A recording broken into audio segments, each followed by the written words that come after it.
Everyone! So, welcome back to my YouTube channel. So, I'm Claudine Clavillas and this is my YouTube channel. Kung hindi ka pa nakasubscribe, please do like, share, and subscribe to my YouTube channel para updated ka sa mga panibagong videos ko. So, for today's video guys, alam ko kahit ikaw be, nararanasan mo to. Comment down below nga kung nararanasan nyo na din yung may commission kayo be, tas alam mo naman na hindi ka naman nag-self-order, alam mo naman na parang may commission ka, tas magugulat ka na lang bigla be, yung commission mo na cancelled.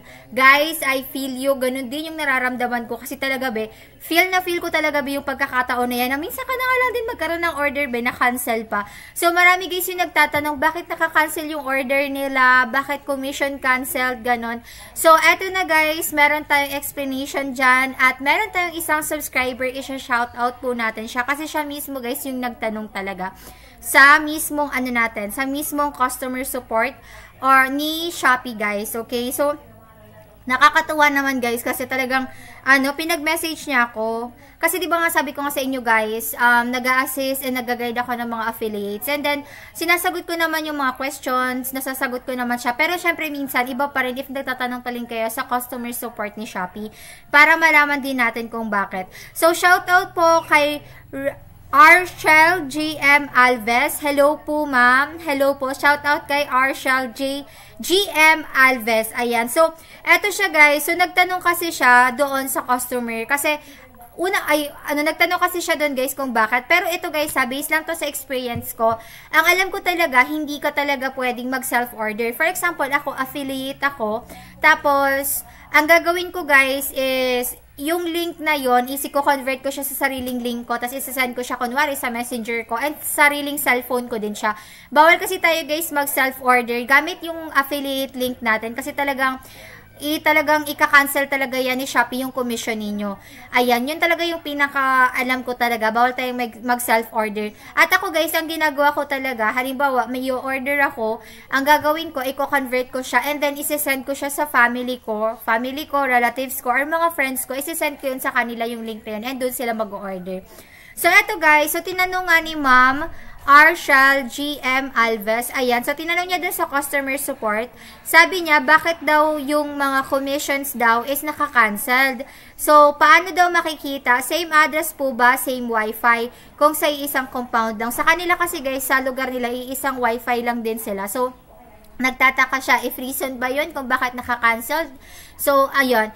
So, sabi naman ni ma'am, doon sa mismong customer support ni Shopee guys, is as for this system monitored po kasi ito, and once ma-detect ng system po ay automatic po na ma-flag siya. So kapag halimbawa guys, gumagamit kayo ng same na wifi guys sa bahay ninyo, talagang ma-flag daw talaga yan na halimbawa same yung IP address, ganun, ma-flag daw talaga yan guys na gumagamit kayo ng same na wifi. Next one naman guys is ito yung sa Shopee Affiliate Program guys. Ayan, so ito na nga. So unang-una is hindi pwedeng i-promote ang affiliate sa sariling shop or sarili niyang account. So, for example po, ikaw po is isang seller, hindi mo pwedeng i-promote yung product mo na kung saan ikaw din is ipopromote mo siya. Parang ganon. So, halimbawa, dito sa cellphone na to, seller account ko to, and then dito din ako nagko-convert, dito din ako nag-aano ng affiliate ko, tapos dito din ako mag-order. Bawal na bawal po talaga yan since talagang madedetect talaga yan ni Shopee. Next, hindi rin pwedeng bumili ang affiliate or household member, same address, same device, same payment account, gamit ang affiliate link para kumita ng komisyon. So, ayun siya guys. So, hindi daw po, halimbawa sa family namin, ngayon ko lang nalaman, hindi pala talaga pwede yun. Siguro, pero minsan guys, nagtataka din ako kasi may mga iba naman akong mga buyers din na talagang di ko naman sila kilala, di ko naman alam kung nasaan sila, pero naka-cancel siya. Ganon. Pero ang alam ko guys, minsan talaga, nasa seller din yun na naka-cancel and nasa Shopee din talaga siya. So, ayun. So, eto guys, tatandaan nyo ha, hindi daw po pwedeng bumili ang affiliate or household members kapag same yung address ninyo, tapos same yung device na ginagamit. Like for example, itong device na to, kahit na ipagbalik-baliktarin mo pa, kung dito din umu-order yung family, tapos i-convert mo, talagang bawal talaga yun, guys. And same payment. At alam ko din, guys, bawal din daw yung same wifi. Ang alam ko din, may mga naririnig ako nun sa mga affiliate, bawal daw yun. Kung ma-detect ni Shopee na may self-ordering and fraudulent activity, pwedeng i-reject ang commission, suspended ang affiliate account, or i-terminate ang participation sa program. Kaya guys, ito na lang po yung take note na talagang alagaan natin yung affiliate account natin guys. Kasi, ang alam ko talaga guys, once na gumawa kayo ng affiliate account ninyo kay Shopee, marami kasing halimbawa, marami kang ginawa na affiliate account, tapos di ba ang Cbank is isa siya sa mga primary na mga bank accounts na ginagamit natin. So, kapag may isang account ka na kasi kay Cbank, hindi na siya pwede. Ganon. So, ayun guys, isa siya sa mga reason kung bakit siguro nakakancel yung commission ninyo. Ayun nga. So, ulit, isummarize ko lang sa inyo. So, una, hindi pwedeng i-promote ang affiliate sa sariling shop or sarili niyang account, lalo na kung seller kayo guys, hindi yun pwede. At lalo na din ako, halimbawa affiliate ako, i-convert ko yung sariling link ko, tapos dito din ako mag-order. Bawal talaga yun. And pangalawa guys, is hindi pwedeng sa affiliate link yung family members ninyo. Pero ang alam ko guys, as far as I know, halimbawa siguro kung nakadata naman yung family ninyo, ganon, okay naman siguro siya. Kasi, ano ko na din naman yan kasi minsan nga mga kapatid ko, before, pinapa-order ko sila sa link ko, and then dumadating naman siya.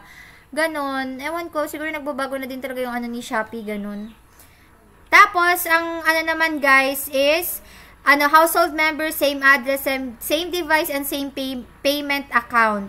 Tapos, last guys, is kapag ma-detect ni Shopee, yun nga sinabi ko na sa inyo guys, pwedeng i-suspend yung account ninyo, pwedeng i-reject yung commission ninyo kagaya na na-experience natin, at the same time ma-terminate. So guys, please, alagaan ninyo yung mga Shopee account talaga ninyo. Ako kasi guys, ang alam ko talaga, based sa experience ko, nung una talaga, alam ko talaga na bawal talaga mag-self-order, ganun. Kaya ang ginagawa ko, binibigay ko lang siya sa family ko, sa friends ko, ganun.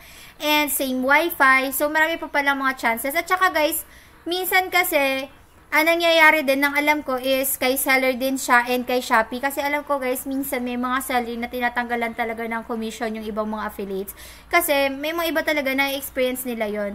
So, ayan guys. So, if alam niyo na nagsa-self-order kayo, siguro same yung address niyo, same yung phone na ginagamit niyo, or yung mga nabanggit ko guys, is talagang ginagawa ninyo, baka yun yung reason kaya nakakancel yung mga commission ninyo sa Shopee. Okay, kaya minsan may mga magtataka bakit na commission na parang wala siyang nakalagay na commission, parang ganon. So zero. Malalaman nyo guys na walang commission yun, zero siya. Tapos pala guys, isa experience ko pa, meron kasi akong isang shop sa Shopee ko na before zero commission talaga, kasi wala talaga akong commission. Tapos nun, pinabayaan ko lang siya hanggang sa nagtagal na, may commission na ulit ako sa kanya. As in, may commission na ulit ako sa kanya and marami akong napapa-order doon sa shop na yun. At hindi ko na alam din kung saan siya galing. And minsan may mga naliligaw na link din kasi minsan magtataka kayo, hindi nyo naman siya pinag-promote pero may lumabas na product doon sa mga in-order sa inyo. Tapos minsan makikita na lang ninyo kung saan na siya galing. So, ganun talaga siya. Okay? So, sana guys, nasagot ko yung mga questions ninyo about sa mga canceled na mga commission. Parehas ko din, experience ko din yan. Pero labang lang guys, fighting lang. Kasi yung iba, aspiring na maging Shopee affiliate, hindi pa sila nag-Shopee affiliate. Okay? So, kung ikaw guys, or nanonood ka ngayon, gusto mo maging Shopee affiliate, ayan, maglalagay ako ng link sa baba. At kung gusto mo ng complete guide ni Shopee affiliate, maglalagay ako sa baba. At kung gusto mo na i-guide, na-assist kita sa Shopee affiliate, yung paano mag-sign up, sa payment and tax information mo, kung hindi ka pa rin talagang ina-approve ni Shopee. Ayan, so marami na din ako guys na affiliates na na-approve na sa payment and tax nila, na talagang parang sukong-suko na sila. Lahat ginawa na nila, pero parang kulang pa rin yung ginagawa nila. Pero ayun nga, so nag-approach sila sa akin, lumapit sila sa akin, and okay na sila guys. Yung iba sumasahod na, and yung iba waiting na lang sila guys, na ma-acknowledge na lang yung kanilang payment and tax. Ayun, so yung sa guide ko guys is meron na din ako doon mga videos na step by step na talaga ako mismo yung gumawa nun para sa kanila. Ayan. And kung gagawa kayo guys ng Cbank ninyo, ilalagay ko na lang dyan sa baba. So lahat-lahat na guys ng mga need nyo malaman, pwede nyo akong i-message sa Blue app. Ilalagay ko na lang yung link ko dyan sa baba. And ayan guys. So sa mga subscribers natin dyan, mga viewers natin dyan guys, thank you for watching everyone. Maraming salamat guys. And kapag guys na-reach na natin yung 10,000 subscribers guys, is magpapaano ka, nag-iisip ako kung ano pwedeng ibigay natin pag nag 10,000 subscribers na tayo. So, kapag nag 10,000 subscribers na tayo, guys, may surprise ako sa inyo, okay? So, ang gagawin nyo, guys, is i-follow, like, and share nyo, guys, itong account ko na to dito sa YouTube channel ko and yung other mga social media ko pa, guys. Ayan. So, ayun lang naman, guys. Thank you for watching. Again, please don't forget to like, share, and subscribe to my YouTube channel. I'm Claudine Clavillas and this is my YouTube channel. So, sana, guys, natulungan ko kayo. Bye, everyone! Mag-affiliate ka na, be. Sayang, be. May ilang buwan pa para be mag-ipon. Okay? Bye, everyone!